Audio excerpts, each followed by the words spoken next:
Hey there, podcast listeners. Exciting news. My new audiobook, The Short Book Formula, A Financial Professional's Guide to Writing a Book in 6 Weeks to Attract Ideal Clients, is out now. And the best part, for a limited time, we're offering this audiobook to you for free. Hurry over to www.theshortbookformula.com and claim your copy now. And now, on to our show.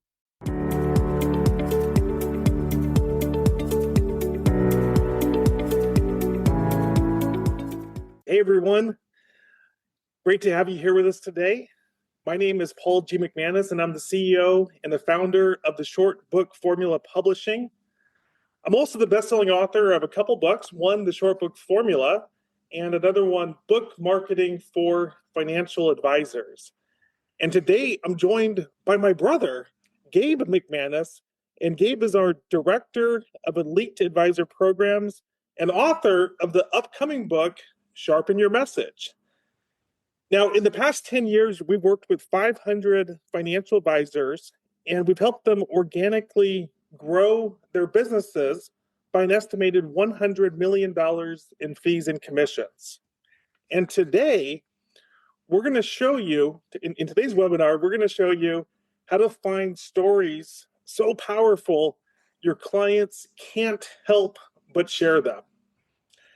So, Gabe, can you share a story that shows the real impact that financial advisors are having on their clients' lives? Yeah. Hey, everybody. I get to work with financial advisors all the time as a book coach and to help them tell their stories for the books that they're writing. And I was thinking about this. I really know that they're onto something and that they have a powerful story when after the call that we're on, I find myself sharing that story with other people. So I'll call Paul and I'll tell it to him. And I've shared some of these stories with friends on the golf course. And then I'll even hear them starting to repeat those stories. And so that's when I know that they're really onto something with the stories that they're telling. And so, okay, I've got one that I want to share with you now. And I was at lunch with a financial advisor. He lives near me. His name's Dan. And he was telling me the story about a client that he had just gotten. And the man came in, they were taking a look at his overall financial picture. And that one of the things that Dan noticed was that he needed to have life insurance. He didn't have any coverage. And this client, he's a young guy. He's successful. He's got a great job. He's got a beautiful young family. He's in great shape. He was a biker and he had it all. And so he felt that invincibility of youth. But my financial advisor friend, he kept insisting and being persistent that this was something that he needed to take care of. And he said, okay, I'm going to take care of it at some point, but a few meetings happened and he still hadn't done it. And so that persistence, though, he kept making sure that he knew that this was necessary to take care of just any eventuality for the family. And eventually the guy said, okay, I'm going to take care of it. And he went and he got the insurance coverage. And then he told me that fast forward 6 months later, he gets a call from a number that he doesn't recognize. And he answers it. It's the wife of the man. And she gives him the horrible news that her husband had unexpectedly passed on. And then she said something that my friend said that he'd never forget. She said, "You have my faith." And he took that to mean that because of that persistence that he had shown, that he had literally saved the family at that point, because that now the kids, they could still go to school, to private schools, and that they could still pay for their home, and that they could adequately grieve for their husband and their father, and money wasn't going to be the issue for that family. Yeah. And what a difference, right? I mean, it's at this lunch, imagine hearing that story and being moved to action, which I'll ask about you in a second, Yeah, versus, the finer points of life insurance and whole life versus IUL and the importance of coverage and just that more technical, I'd right. say head-centered analysis of why life insurance is important. So it begs the question, Gabe, as a result of hearing the story, what impact did it have on you? What did you do as a result? Right. Well, I have three teenage daughters. And so, I mean, I literally left lunch, went straight home, checked the coverage that I had, and added more because after hearing that, it really motivated me to action. It moved me to make sure that my family was taken care of, if anything ever did happen to me. Yeah, and that shows that, Gabe, that you really love your kids, right? And specifically, how much at what amount do you love your kids? Well, I just wanted to make sure that, that they could go to college since Yeah. they're all thinking about that right now. Okay, good, good. Glad to hear it. So, Gabe, at this point, you've worked with many financial advisors on their books. And so when it comes to storytelling skills, especially as it pertains to writing a book, what are your observations? And more specifically, is that when you work with these advisors and you talk about, okay, what's a story that helps to illustrate this chapter's point? Do you find that that comes very naturally to people, or do you find it's a little bit more you have to coax these stories out of people? Well, okay, my first observation is that, because of the work that financial advisors do, that you're living in a world of stories every day because you're around these powerful transformations. And that when financial advisors come to me to help them write their book, I think what happens sometimes is that as we're working on telling the story, there's a little bit of carefulness that creeps in. And so instead of jumping right to the perfect story, like the one about the insurance that gets to the heart of the matter and that motivates someone into action, sometimes there's too much on the technical side of things. And there's this desire to make sure that they're comprehensive about everything and that everything's just right. And so that becomes my job as the book coach. I say, okay, yeah, we're definitely going to cover that. But what are the stories? What are the things that are really going to reach people on a deeper level and that are going to motivate them to action? And so that's what we work towards. And sometimes what I hear advisors saying is I ask for a story on a particular subject and they say, "Oh yeah, I've got lots of stories on that." But then it gets hard to pull the specifics out. And that's where I come in to help because I say, okay, we're going to find the story that really makes the difference, just like it did with my financial advisor friend. Yeah. And I find it interesting because, I think advisors are generally pretty good at storytelling. I mean, especially if they're successful, this is part of how they got to where they are, just the people skills. But when it comes to writing a book, now suddenly it's like imposter syndrome and I need to sound smart. And, is it okay if I tell the story or not? Um, and, just your point, right? It's like one of the most common things we see is that I have so many stories and yet you have and yet many people when you ask them for a specific story it's like can't think of one, right? I don't know the perfect story. And so give us an example, tell us a story about someone that maybe that you've worked with that helps to highlight this point. Okay, so this one is on the flip side of that, of having too many stories, because I was working with another advisor, and his name is Bernd, and he's an advisor in Irvine, California, and I'm the book coach. And so when I first met with him, his comment to me was, he says, "I don't know if I have any stories." He said, "I'm more of a numbers guy."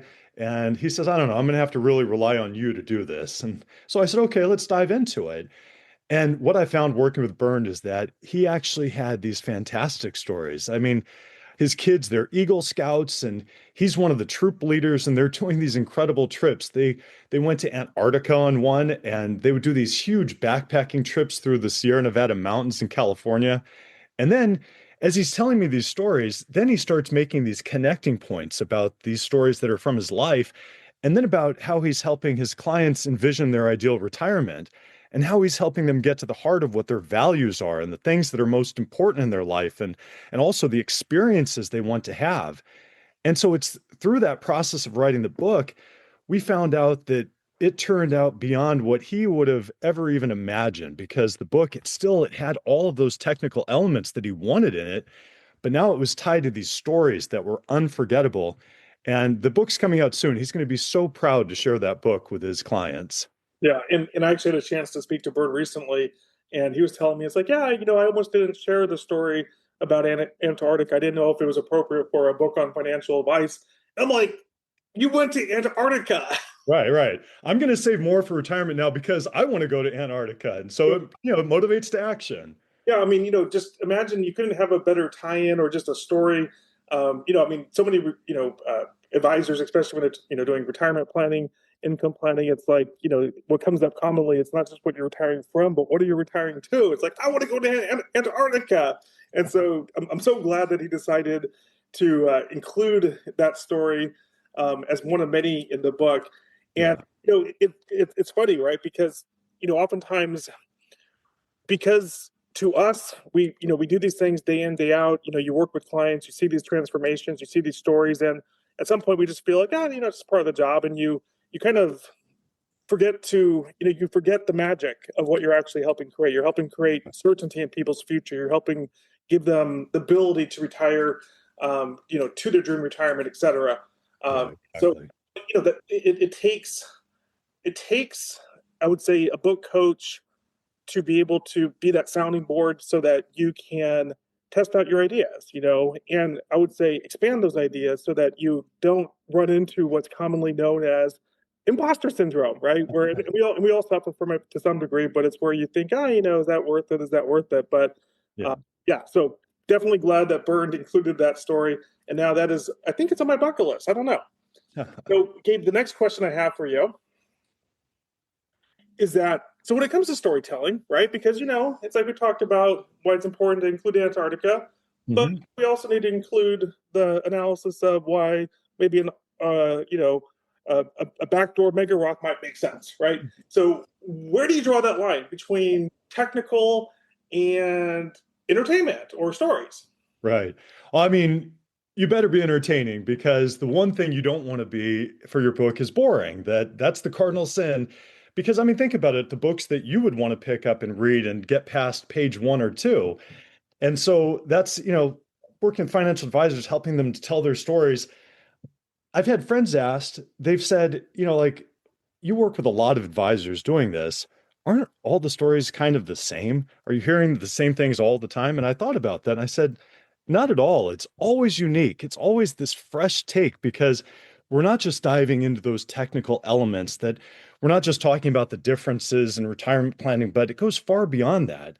And it's really about the financial advisor's story, either about them personally, which sometimes we include that in the material, just like with Bernd, or it's the client experiences and the transformations that they've helped clients achieve, and the victories that they've had and the challenges that they've overcome. And so all of that's unique, and that we're able to tell that in these powerful ways that makes it their unique story. And that's the great thing, that this showcases what you do in amazing ways, these wonderful things that you're doing in your practices. And then when you share that book with your ideal clients, the clients, they're going to read that book first. And then the book, it's a trust builder. It builds trust in you and in your process. And it does it in a way that nothing else can.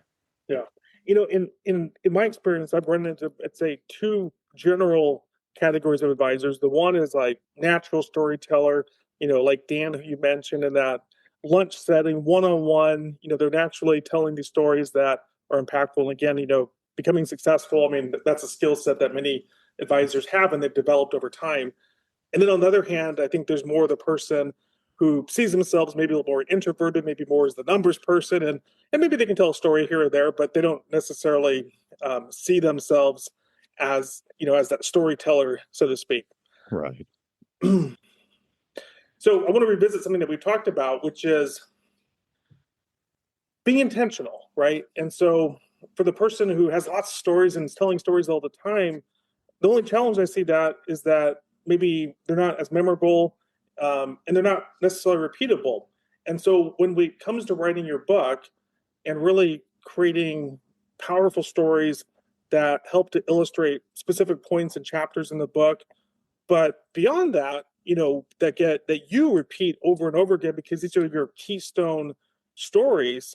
What is it that you're seeing, Gabe? I mean, in terms of, I think the problem that we see is that an advisor, you say, okay, what's a story that helps to illustrate this point? And what we commonly see is, oh, I have lots of stories. Right. It's like, well, what's one? It's like, Yeah. Yeah. I got so many. I got Yeah. so many stories. I can't tell you the one story that's going to actually do this. So, why is that a problem, and how do you overcome this? Well, Paul, you had told it to me this way, and I really liked it. And you said that when you go to see your favorite band in a concert, you are there to hear the hits. I mean, you're not looking for just everything on the album. That's good, but you get excited when they play the greatest hits, and that's when everybody's up on their feet and they're singing along. And it's so important that through this process that, instead of saying just, well, I have lots of stories, then we want to get instead to your greatest hits. And these are the stories that they're illustrating the points that you can tell over and over again. They become your go-tos. And it's not that your go-tos don't evolve or change. I mean, you can sub them in and out, but you want to start off with what is the most powerful story that I can tell. And then when it goes into the book, then you find yourself using it for when you're speaking to your team and to your clients. And then for the clients, those become your standards. And the funny thing is that standards, the greatest hits that you're telling, they don't get old because when you have powerful stories like the one about insurance, I mean, he could tell that to me again and again. And every time it's resonating deeply with me. And it has that amazing impact where I want to go out and I want to share it with other people.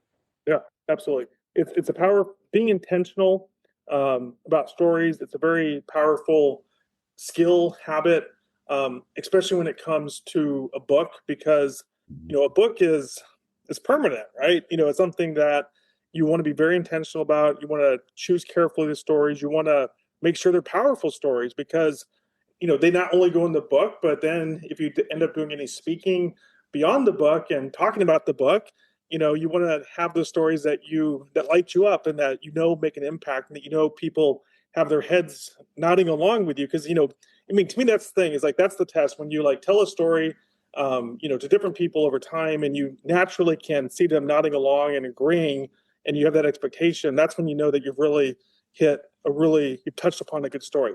Which Yeah. brings me to our clients. His name is Steven. And you worked with him and I'll let you tell the story, but he had his greatest hits. And he had some really powerful stories. And so much so that I actually hired him to be my own financial advisor. I mean, that's the power of a story is that when it really connects with someone, it moves them to action. So from your perspective, Gabe, tell us a little bit about Steven.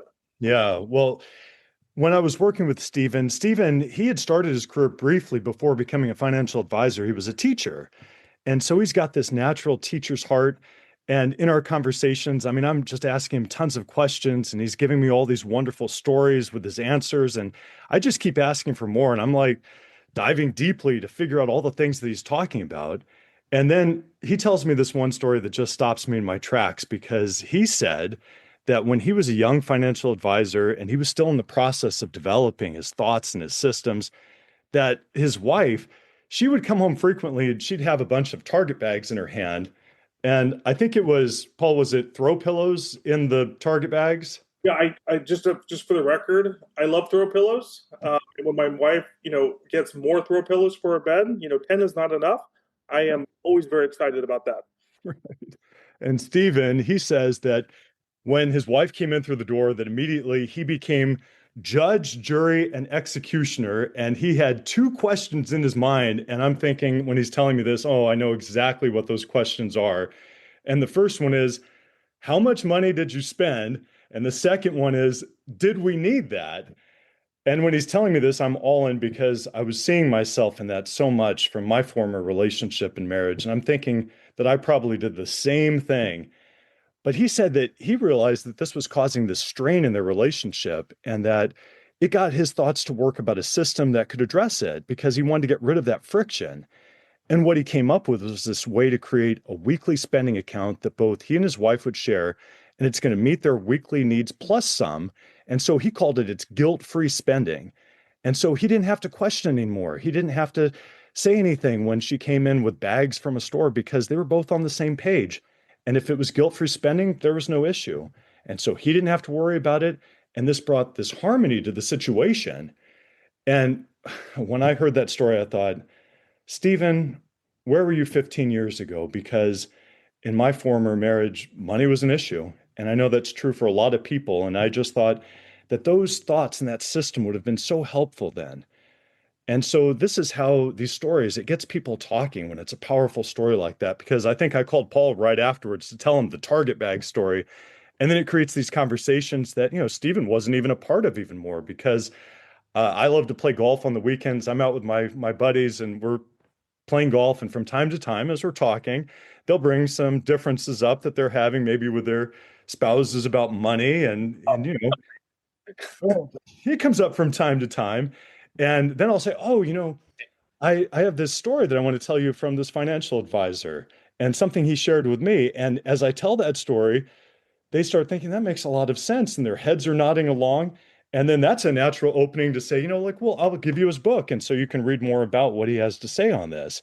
And so it creates those conversations that you're no longer a part of when you tell a powerful story that has impact like that.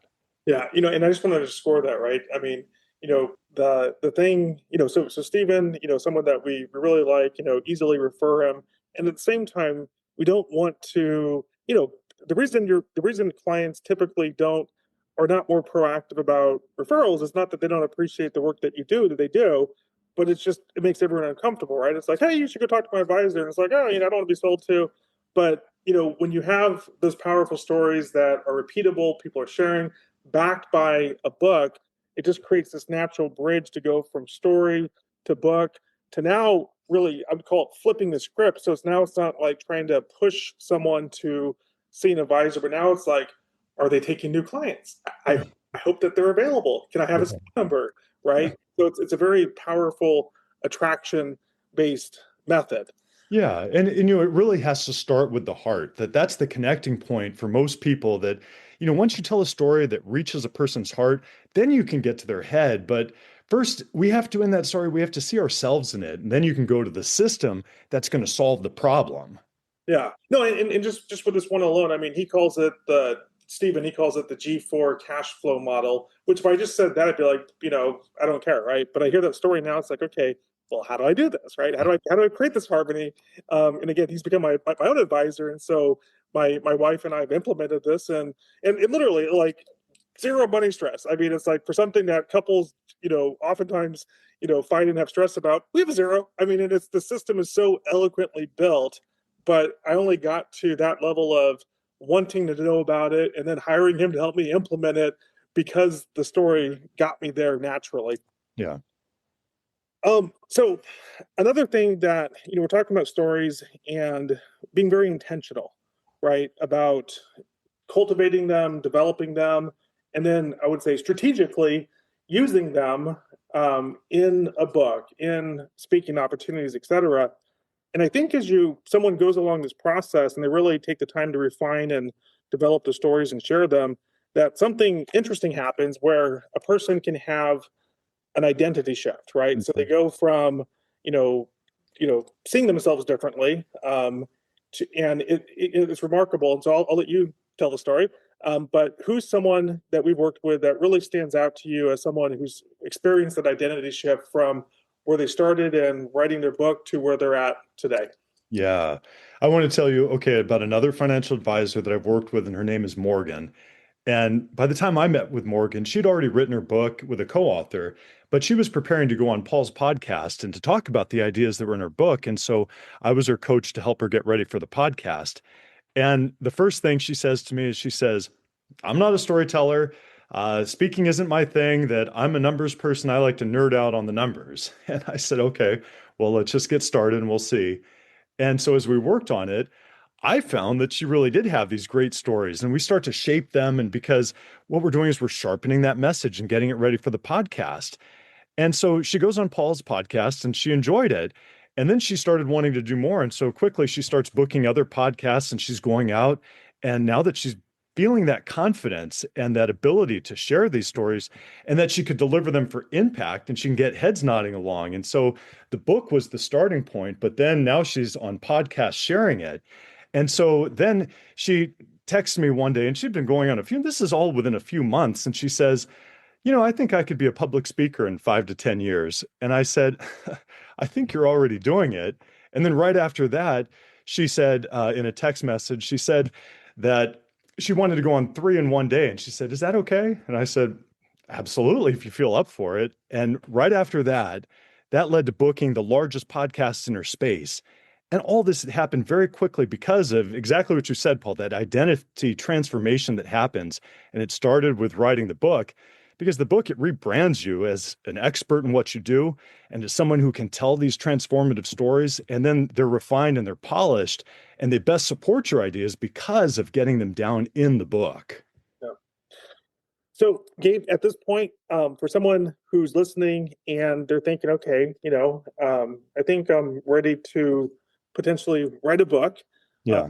what's a practical technique that they can take away from today's webinar? What's something that they can immediately put into action so that they can become more intentional, more strategic about developing those stories that will eventually go into their book? Yeah, that's a great question. Okay, I've got something that's going to change your life right now forever. Okay, are you ready? And this is going because you're going to never think about things the same way again. And so I want you to pull out your phone and open up either the Notes app or maybe a voice memo, or you could just use your video and you could video yourself doing this. But the next time you're in a client meeting and they come to you and they have a problem, a pain point that they're facing in some situation, I want you to think, oh, story. I'm going to think of this as far as story. And then after the meeting, to use that notes app or to do a video of yourself talking about it and to think about the details. Because sometimes, like we were saying, when a person comes to me and I'm their book coach and I ask for details and they say, well, I don't remember what they said. I don't remember what, I said back. And these are great things, great content for your book.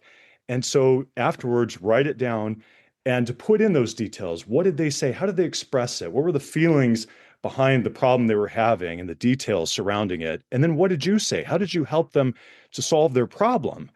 And then you might have to track this over a little bit of time because, like as you're building towards resolution, but then as you get there, record that too, because when they felt a sense of freedom or relief and they've moved past the problem and they're feeling good, what did they say then? How did they express it? Because those are the things that really draw me in so powerfully. And hopefully the reason why you'll never think the same way about this again, because the next time you're in that client meeting, you're going to think, oh, story, this is a good story. And then you write it down. And then when you get to me as your book coach and I say, okay, do you have a story? You say, oh, I've got the best story. And then it'll come out in this wonderful, transformative, and powerful way in your book. Yeah. And what I find about this, it's like when you take this mindset, it can actually make what you already do day to day even more fun, even more impactful, because now you're not just going into work and doing kind of the same old thing, after time, going through the motions, whatever, but now you're like looking through a fresh set of eyes about, okay, what story is here? It's kind of like the old adage, just like when you buy something and suddenly you start seeing it everywhere, right? It's like I recently got a Tesla, and I freaking love my Tesla. Now suddenly I see Teslas everywhere. So when you're starting to think this way, you go into these clients' meetings, and maybe before the story didn't quite stick out to you as well, but now you're like, there's a story in every single meeting, potentially, right? Um, Gabe, so let's talk a little bit about how people can potentially work with us. Yeah. We have 3 different author programs. Mm-hmm. And tell us a little bit about the process. And so specifically, I know the questions that come up is, how long does it take? Do I need to take a sabbatical, grow a beard, and rent a cabin in the woods? How long does it take? And then I think the second thing is, it's like, I'm not a writer. It's like you want me to get stories, and but I'm not a writer. Uh, Right. that's another aspect. I guess the final part of that is it a difficult process, or is it a fun process? Right. Do that. Well, heading off to a cabin in the woods and taking a sabbatical sounds pretty good, but most of us don't have any time for that. So That's our, that's that's our platinum program. We right. do the Then you sabbatical. get the cabin in the woods. But our process, it's designed for busy, successful financial advisors. And, some have already started writing maybe an outline, or they've been thinking about doing a book for years, or they're just realizing now like how helpful a book could be to position yourself as an expert in what you do. But like Paul said, we take you from the blank page to the finished book, and it's 6 to 12 weeks. And this is meeting just 1 to 2 hours per week. And you talk out your stories. We handle the writing, and I'm there every week, keeping the momentum going so the book actually gets done. And, the funny thing is, I mean, it seems like, writing a book might be, very serious, but we have a great time, doing these conversations and bringing your stories to life. And then through that process, it's fun. And then soon you're holding your book. Yeah, and that's one of the most transformational things that you can do in your business and just um, in your professional life. I mean, a lot of people, it's on their bucket list. One day I'm going to write the book, but you can absolutely do it right now. Our process, as Gabe said, is designed to help you facilitate doing it in 6 to 12 weeks, in as little as 2 to 3 hours per week. You don't have to be a writer. We guide you through the process, so it's very turnkey in that sense.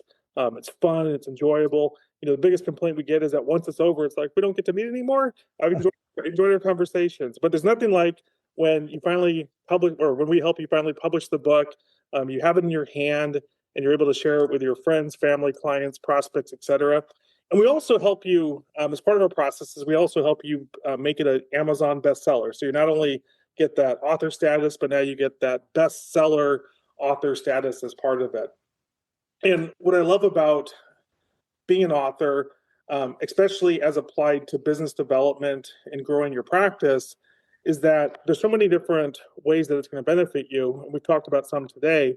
One, it's going to make everything that you already do more efficient and better ROI, right? And without getting too many details, it's going to make your referral process much, much, much better. It's going to make any dollars that you spend on marketing much, much, much, much more efficient, much higher ROI. But on the other hand, it also opens up doors that you didn't even necessarily realize were possible, or that maybe you tried to access, but maybe weren't accessible before becoming an author. And I'll just share a personal story there in that, I've written a couple books, and one of my strategies for marketing is once I publish the book, I want to go on podcasts, other people's podcasts, so that I can, create awareness with my ideal clients and, leverage the audience that other people have built. And I've done this very successfully. And in the financial advisory space, which is where my clients are, the biggest podcast there is Michael Kitsis's Financial Advisor Success Podcast. And so if you're not already familiar with that, definitely Google it. He has the biggest, he's probably the biggest thought leader when it comes to, podcasters, et cetera, in the financial advisory space, but extremely competitive to get on the podcast. But my team reached out and we were accepted, right? And why were we accepted? Was it because I'm an exceptional speaker? No, it's because I had the book, I had the positioning, I had the bestseller, and he was interested in the topic. And so he invited me on. I had the chance to do that. And that episode just dropped at the end of last year. This year, 9 months in, my business has doubled, right? And I just share that to showcase how impactful a book can be for your business, right? There's all kinds of benefits to it, but it can open up these doors, like Gabe said about Morgan. It can transform your identity. It can do all these amazing things for you and your business. And I think bottom line is just fun. It's just fun, right? It's probably the most enjoyable marketing and business development that you can do. And so let me switch the slide real quick. So final steps. If you're interested in learning more, again, we have 3 author programs. The next step for you to do is to reach out directly to Gabe. I have his email on the screen. It's gabe@moreclientsmorefun.com. It's GABE at moreclientsmorefun.com. Or again, if you can see the screen, we have a QR code there. And you can simply take your phone, get the QR code, and that'll take you directly to Gabe's calendar. It's a 30-minute call. Gabe, are you nice on these calls? How do you handle these calls? Right. No, I'll look forward to speaking with you about your stories and about how we can get them into your book. So we'll have a good time discussing that. No pressure. It's just really meant to see if there's a good fit, Yeah. discuss your potential topic. We really want to also talk about is the potential ROI, right? Is this good use? Do you have an idea? And how can we use this to help you build your practice in such an enjoyable way? So we encourage you, if you think that this is a good idea, reach out to Gabe, schedule that call, and we'll see you there. So thank you so much for your time today. We appreciate it. And bye for now. Thanks, everybody.